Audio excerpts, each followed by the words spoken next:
નમસ્કાર દર્શક મિત્રો, સ્પાર્ક ટુડે ન્યૂઝમાં આપનું સ્વાગત છે। માં દશામાને ભારે હૈયે ભક્તો વિદાય આપી રહ્યા છે ત્યારે લેપ્રસી ગ્રાઉન્ડના અમે દ્રશ્યો બતાવ્યા। ત્યારબાદ હવે કિશનવાડી ખાતે સ્પાર્કની ટીમ પહોંચી છે, જ્યાં તૈયાર કરવામાં આવેલું કૃત્રિમ તળાવના આ દ્રશ્યો સીધા જ સ્પાર્ક ટુડેના લાઈવ માધ્યમથી અમે આપના સુધી પહોંચાડી રહ્યા છે। વડોદરા મહાનગરપાલિકા દ્વારા જે વડોદરાના કિશનવાડી વિસ્તારમાં જે વુડાના મકાનો આવેલા છે તેની સામે આ કૃત્રિમ તળાવ લાઈવ દ્રશ્યો અમે આપના સુધી પહોંચાડી રહ્યા છે, જ્યાં હવે ભક્તોનો ભારો ઘસારો થઈ રહ્યો છે। માની પ્રતિમા સાથે ભક્તો અહીંયા આવી રહ્યા છે અને માતાજીને આરતી બાદ ભારે હૈયે અહીંયા વિદાય આપવામાં આવી રહી છે। જે બે તળાવ આજવા રોડ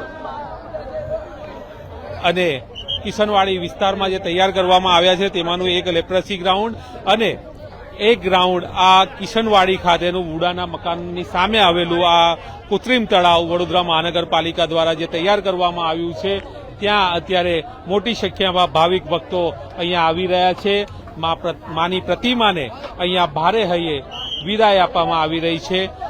વડોદરા મહાનગરપાલિકા દ્વારા જે તળાવ તૈયાર કરવામાં આવ્યું છે તેમાં આપ જોઈ શકો છો કે જે તરાપાની વ્યવસ્થા કરવામાં આવી છે, લાઇટિંગ, ક્રેન અને મેડિકલ, ફાયર, આ તમામ જે સુવિધા અહીંયા પણ ઊભી કરવામાં આવી છે અને ખૂબ જ શાંતિપૂર્વક રીતે, સૌહાર્દપૂર્ણ રીતે અત્યારે અહીંયા માતાજી મા દશામાને વિદાય આપવામાં આવી રહી છે અને ભક્તો મોટી સંખ્યામાં અહીંયા પહોંચી રહ્યા છે। સીધા દ્રશ્યો સ્પાર્ક ટુડેના માધ્યમથી કિશનવાડી તળાવ જે કૃત્રિમ બનાવવામાં આવ્યું છે ત્યાંથી જ આ સીધા દ્રશ્યો અમે આપના સુધી પહોંચાડી રહ્યા છે।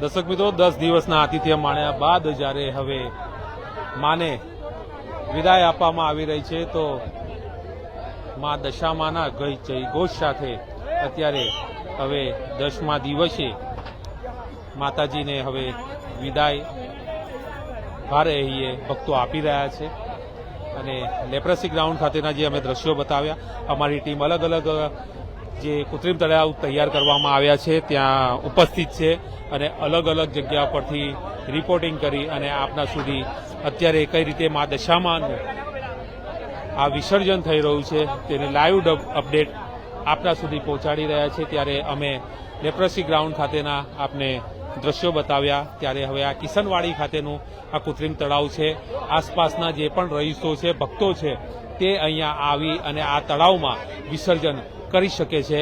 વડોદરા મહાનગરપાલિકા દ્વારા તમામ જે સુવિધાઓ છે તે અહીંયા ઉપસ્થિત કરવામાં આવી છે અને શાંતિપૂર્વક રીતે આ વિસર્જન થઈ શકે તે માટેનું આયોજન વડોદરા મહાનગરપાલિકા દ્વારા કરવામાં આવ્યું છે।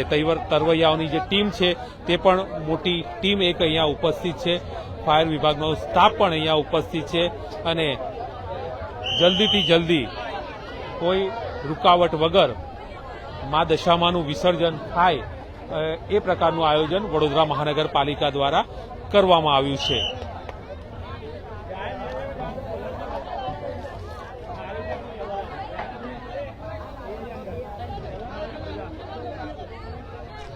દર્શક મિત્રો, મેયર અને જે સ્થાનિક કાઉન્સિલર છે અને અધિકારીઓ છે તે અહીંયા પણ પહોંચ્યા છે। કઈ રીતનું અત્યારે વિસર્જન થઈ રહ્યું છે, સુવિધા લોકોને મળી રહી છે કે કેમ, તે તમામ નિરીક્ષણ કરવા માટે મેયર પણ અહીંયા પણ પહોંચ્યા છે। લેપ્રસી ગ્રાઉન્ડ પર તેઓ પહોંચ્યા હતા અને અહીંયાનું પણ નિરીક્ષણ કર્યું।